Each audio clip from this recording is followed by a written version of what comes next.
മറ്റൊരു പ്രധാനപ്പെട്ട വാർത്തയിലേക്കാണ്. കാസർഗോഡ് കുമ്പളയിൽ ആരിക്കാടിലേക്കുള്ള താൽക്കാലിക ടോൾ ഗേറ്റിനെതിരെ പ്രതിഷേധം ശക്തം. ജനകീയ സമരസമിതി ദേശീയപാത ഉപരോധിച്ചു. സമരക്കാർ റോഡിൽ സ്ഥാപിച്ചിരിക്കുന്ന തടസ്സങ്ങൾ മറിച്ചിട്ടതോടെ പോലീസുമായി ഉന്തും തള്ളുമുണ്ടായി. പോലീസ് ജലപീരങ്കി പ്രയോഗിച്ചു. വിവരങ്ങളുമായി ജോസഫ് അഗസ്റ്റിൻ ചേരുന്നുണ്ട്. ജോസഫ്, വാർത്തയുടെ വിശദാംശങ്ങൾ എങ്ങനെയാണ്? രേണുക, കുമ്പള ആര്യക്കാടിയിൽ ദേശീയപാത വിഭാഗം നിർമ്മിക്കുന്ന ടോൾ ബൂത്തിനെതിരെയാണ് ഇപ്പോൾ പ്രതിഷേധം ഇരമ്പിരിക്കുന്നത്. ആക്ഷൻ കമ്മിറ്റിയുടെ നേതൃത്വത്തിൽ നടത്തിയ ജനകീയ മാർച്ചിൽ ആയിരക്കണക്കിന് പേരാണ് പങ്കെടുത്തത്. AK മഷറഫ് MLA നേതൃത്വത്തിലാണ് ഈ മാർച്ച് നടത്തിയത്. കുമ്പള ടൗണിൽ നിന്ന് ആരംഭിച്ച പ്രതിഷേധ സമരം ടോൾ ഗേറ്റ് പരിസരത്ത് എത്തിയതോടെ പോലീസ് തടയുകയാണ് ഉണ്ടായത്. പിന്നീട് സമരക്കാരും പോലീസും തമ്മിൽ ഉന്തും തള്ളുമുണ്ടായി. തുടർന്ന് പോലീസ് ജലപീരങ്കി പ്രയോഗിച്ചു. ഈ ബഹുജന മാർച്ചിൽ 1000-ലധികം ആളുകളാണ് പങ്കെടുത്തത്.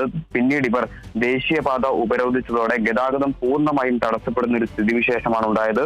ഈ ടോൾ ഗേറ്റ് നിർമ്മാണം നിർത്തിവെക്കുന്നത് വരെ ഈ സമരവുമായി മുന്നോട്ട് പോകുമെന്നാണ് പ്രദേശവാസികളും സമരക്കാരും വ്യക്തമാക്കുന്നത്. ജനപ്രതിനിധികൾ, എല്ലാ രാഷ്ട്രീയ പാർട്ടിയിൽ നിന്നുള്ള ജനപ്രതിനിധികളും സാമൂഹിക സാംസ്കാരിക രംഗത്തു നിന്നുള്ള പ്രതിനിധികളും ഈ പ്രതിഷേധത്തിൽ പങ്കെടുത്തു എന്നുള്ളതാണ് ഏറ്റവും പ്രധാനപ്പെട്ടത്.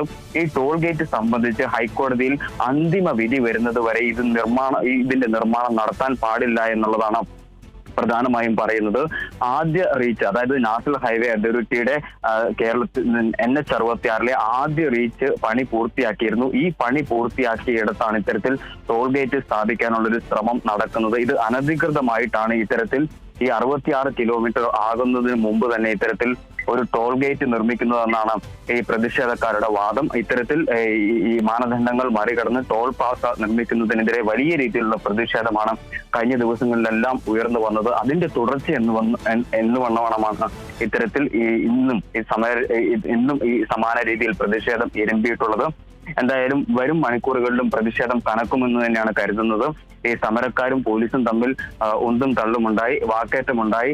പിന്നീട് ഇപ്പോൾ ലാത്തി ചാർജ് നടത്തുകയും ജലപീരങ്കി പ്രയോഗിക്കുകയും ചെയ്യുന്ന സാഹചര്യമാണ് ഉണ്ടായത്. എന്തായാലും ശക്തമായ സമരങ്ങളുമായി മുന്നോട്ട് പോകുമെന്ന് തന്നെയാണ് ജനപ്രതിനിധികൾ ഉൾപ്പെടെയുള്ള ആളുകൾ വ്യക്തമാക്കിയിരിക്കുന്നത്. എന്തായാലും കൂടുതൽ പോലീസ് ഉദ്യോഗസ്ഥരെ ഇങ്ങോട്ടേക്ക് നിയോഗിച്ചിട്ടുണ്ട്. വരും മണിക്കൂറുകളിലും സമരം കനക്കുമെന്ന് തന്നെയാണ് പ്രതീക്ഷിക്കുന്നത്. രേണുക.